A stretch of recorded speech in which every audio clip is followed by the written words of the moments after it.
काहीतरी मागा, काहीतरी मागा. मागण्याची आस पायमुखाकडे. आऊसाहेबांच्या लक्षात आलं, मी स्वामींना वचन दिलेलं आहे की मी काहीही मागणार, कारण काही मागणे आम्हा अनुचित आहे, त्यामुळे आम्ही मागणार.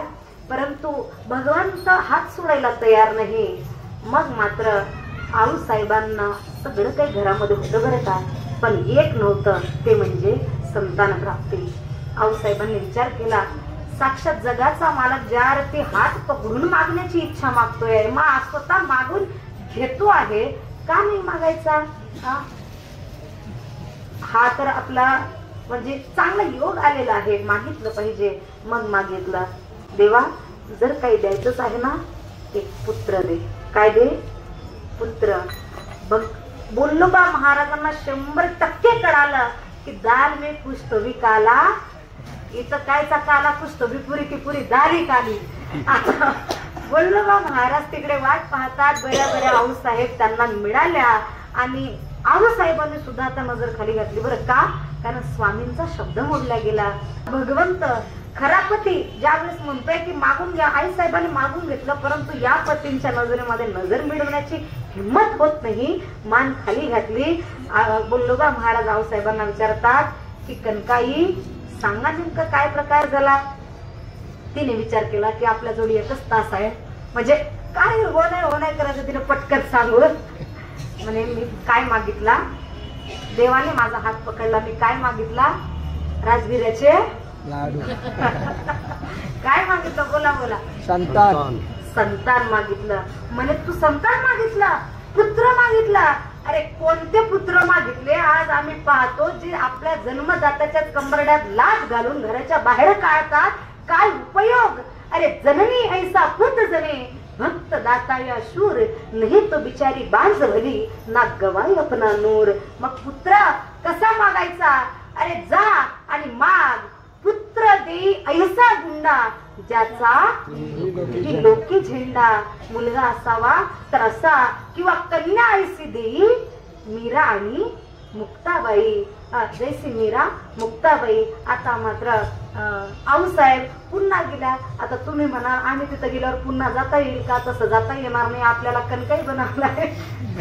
पोलीस एक सेकंद सुद्धा नाही थांबू देत, हाकलून लावतात, डबल कधी यायचं. पण तो काळ कणकाई आऊसाहेबांचा. त्या परत गेल्या आणि सांगितलं, देवा बघा मी तुम्हाला मुलगा तर मागितला, परंतु पुत्र ऐसा देई. कैसा देई?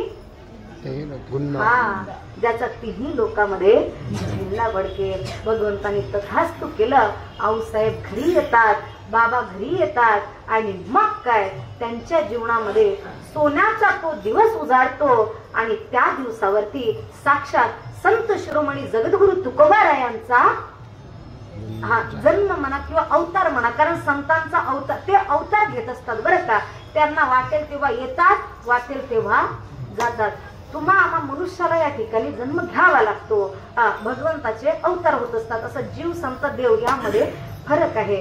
आता मात्र त्या ठिकाणी जगद्गुरु तुकोबाराय हे सुद्धा आपल्या परंपरेला जागी असतात आणि तेही देवाकडे काहीही मागत नाही. परंतु ज्या वेळेस भगवंताला वाटतंय की माझ्या भक्तांनी माझ्याकडून काहीतरी मागून घेतलं पाहिजे, त्यातही संतांनी, त्यावेळेस हे जगद्गुरु तुकोबाराय या ठिकाणी आपली मागणी नाही तर इच्छा भगवंताला सांगतात, हेचे भावी माझे असं जन्मोजन्मी तुझा दास. आम्ही त्या संतांना आदर्श ठेवलं पाहिजे की ते जन्मोजन्मी दास होण्याकरिता या ठिकाणी अवतार धारण करतात, नाही का. आम्ही वैकुंठवाशी आलो याच कारणाशी. या ठिकाणी संतांचा अवतार याकरता की भगवंताची सेवा आपल्याकडून झाली पाहिजे. आम्हाला जन्म मिळतो बरं का, सुंदर असा नरदेह मिळतो. ज्याप्रमाणे आंधळ्याच्या टाळीत कावडा सापटावा, बाबांनी हा उदाहरण सांगितलं होतं पहिल्या प्रवचनामध्ये, त्यामुळे मी तो विस्तार करत नाही. आंधळ्याच्या टाळीत कावडा सापटावा, तशा प्रकारे हा आपल्याला नरदेह मिळालेला दुर्लभ मानुष देह देहिनाम क्षणभंगुरहा. देह मिळालेला आहे अत्यंत दुर्लभ आणि तोही कशा प्रकारे आहे? क्षणभंगुर. कोणत्या क्षणामध्ये हा पाण्यासारखाचा बुडबुडा बुडून जाईल. त्याचा सुद्धा आता चहा पितोय, बिस्किटचा पुडा घेतला तो पडून खातोच, तर तोंडातच बिस्किट आणि माणूस भरस आहे का भरोसा? हा, अशा प्रकारे आता मात्र त्यामुळे मला तरी असं वाटतंय की आपल्याला हा नरदेह दिलेला आहे. देवे दिला देह भजन गोमटा, तुया झाला पाटा बाधिकेचा. मग आम्ही या नरदेहामध्ये येऊन काय केलं पाहिजे तर देवाचं भजनच केलं पाहिजे.